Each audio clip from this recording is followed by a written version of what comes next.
Hello guys, നമസ്കാരം. വീണ്ടും തേജസ് അഖിലയോടൊപ്പം. ഇന്ന് നമ്മൾ ചെയ്യുന്നത് വന്നിട്ട് ഈവനിങ് ബ്ലോഗാണ്. രാവിലെ മുതൽ സമയം കിട്ടിയില്ല വീഡിയോ എടുക്കാൻ എന്നാണ് ഭാര്യ പറഞ്ഞത്. അതിൻ്റെ അടിസ്ഥാനത്തിൽ ഈവനിങ് വ്ളോഗ് നമ്മൾ ചെയ്യുകയാണ്. ഇന്ന് റൂം ക്ലീനിങ്ങുള്ള പരിപാടിയാണ്. എനിക്ക് തോന്നുന്നത് ഏകദേശം ഒരു 4-5 മണി 5:30 സമയമായിട്ടുണ്ടാവും. കാരണം കുഞ്ഞാ സമയത്താണ് എപ്പോഴും എണീക്കാറ്. അവൾ എണീച്ചതിന് ശേഷം റൂം ക്ലീൻ ചെയ്ത് പുറത്തോട്ട് വിളക്ക് വെക്കാനുള്ള പരിപാടികളും ബാക്കിയുള്ള കാര്യങ്ങളും നോക്കാൻ വേണ്ടിയിട്ടുള്ള തയ്യാറെടുപ്പിലാണ്. ഇതിൻ്റെ ഇടയിൽ വന്നിട്ട് എന്നെ വിളിക്കുന്നുണ്ട്. എന്നെ വിളിച്ചിട്ട് രാത്രി എന്താണ് ഫുഡ് വേണ്ടത് എന്നൊക്കെ ചോദിക്കുന്നുണ്ട്.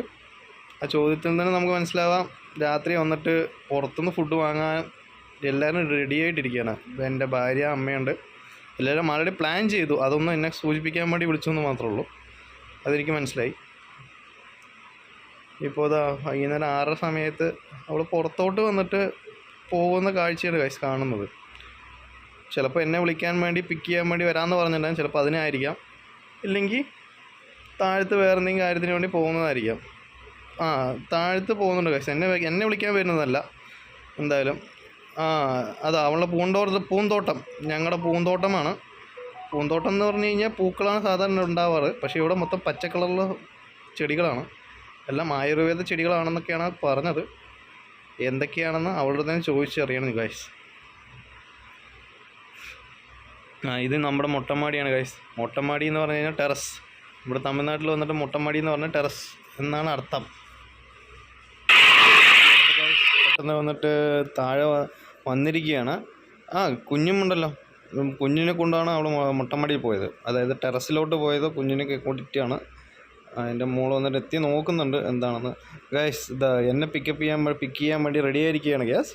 പക്ഷേ എൻ്റെ ഫുൾ കൈ ടീഷർട്ടാണ് അടിച്ചു മാറ്റിയിരിക്കുന്നത്. അത് ഞാൻ വീണ്ടും പറയുകയാണ്, എൻ്റെ ഫുൾ കൈ ടീഷർട്ടാണ് അടിച്ചു മാറ്റിയിരിക്കുന്നത്. പക്ഷേ പാൻറ് എൻ്റെ അല്ല കേട്ടോ, പാൻറ് അവളുടെ തന്നെയാണ്. പിന്നെ കൊണ്ടേക്ക് ടീഷർട്ട്, ഫുൾ കൈ ടീഷർട്ടും ബ്ലൂ കളർ പാൻറ്റും നൈസ്. അങ്ങനെ ഞങ്ങൾ വന്നിട്ട് ഒരു കടയിലോട്ട് ഗൂഗിൾ സെർച്ച് ചെയ്ത് ആ കടയിലോട്ട് പോവുകയാണ് ഗൈസ്, സാധനം വാങ്ങാൻ വേണ്ടിയിട്ട്. അങ്ങനെ ഞങ്ങൾ ആ കടന് മുമ്പിലെത്തി. എൻ്റെ നെഞ്ചൊന്ന് ആദ്യം പാളി ഗൈസ്. പക്ഷേ ദൈവത്തിൻ്റെ എന്തോ ഒരു കാരണം കൊണ്ട് തൊട്ടപ്പുറത്തിലോട്ട് കടയിലോട്ട് മാറി ഗൈസ്. ഞങ്ങൾ ഉദ്ദേശിച്ച കട ഇതാണ്, പക്ഷേ ലൊക്കേഷൻ കൊണ്ടുവന്ന് എത്തിച്ചത് ആ കടൻ്റെ മുമ്പിലായിരുന്നു ഗൈസ്. തെറ്റുപറ്റിപ്പോയി ഗൈസ്. അപ്പോൾ ഗൈസ് ഞങ്ങളിവിടെ വന്നിട്ട് ഹൈദരാബാദി ബിരിയാണി വാങ്ങാനുള്ള ഒരു പ്ലാനിലായിരുന്നു ഗൈസ്. അത് വാങ്ങി ചിക്കൻ ചില്ലി വാങ്ങി ഗൈസ്. ചില്ലി ടേസ്റ്റ് ചെയ്യുന്ന കാഴ്ചയാണ് നിങ്ങൾ കാണുന്നത്. അത് കഴിഞ്ഞിട്ട് ഞങ്ങൾ നേരെ കടയിൽ പോയി കുറച്ച് പാലും കാര്യങ്ങളും സാധനങ്ങളും വാങ്ങാൻ കടയിൽ പോയി സാധനം വാങ്ങി. അപ്പോഴാണ് 1 രൂപൻ്റെ പുളിമുട്ടയെ കണ്ടത് ഗൈസ്. 90കളിൽ ആ ഫേമസ് പുളിമുട്ടയെ കണ്ടപ്പോൾ ഞങ്ങളൊന്ന് ട്രൈ ചെയ്തു ഗൈസ്. സാധനം കുഴപ്പമില്ല, നന്നായിട്ടുണ്ട്. നമ്മുടെ ഐസ്ക്രീം സ്റ്റിക്കിലായിരുന്നു ആ പുളിമുട്ടയെ തന്നിട്ടുണ്ടായിരുന്നത്. അത് ഞങ്ങൾ അതിന് ശേഷം നേരെ വീട്ടിലെത്തി വാങ്ങിയിട്ട് വന്ന സാധനങ്ങളൊക്കെ ആയി മേലെ എത്തിയിരിക്കുകയാണ് ഗൈസ്. ഇതാ അവൾ വന്നിട്ട് തനിയെ ഇരുന്ന് ഒറ്റയ്ക്ക് ഇരുന്ന് ഒരേ സ്ട്രോക്കിൽ അടിച്ച് കഴിക്കാനുള്ള പരിപാടിയാണ് ഗൈസ്. ആ മുഖത്തെ ചിരി കണ്ടാൽ അറിഞ്ഞൂടെ ഗൈസ് അതിൻ്റെ ടേസ്റ്റ്.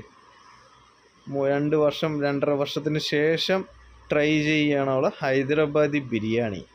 നമ്മുടെ ബസ്മതി റൈസിൽ, വലിയ റൈസിൽ ഉണ്ടാക്കുന്ന ബിരിയാണിയാണ്. അതിന് ശേഷം കുഞ്ഞുമായിട്ട് കുറച്ച് അടിപിടി കൂടി കിടക്കാനുള്ള തയ്യാറെടുപ്പിലാണ് ഗൈസ്. ഞാൻ വന്നിട്ടില്ല, ഞാൻ അതിനുള്ളിൽ കയറുന്നേ ഉള്ളൂ. ഇതോടെ ഇന്നത്തെ ഈ ഒരു വ്ളോഗ് കഴിഞ്ഞിരിക്കുകയാണ് ഗൈസ്. വീണ്ടും കാണാം. ബൈ.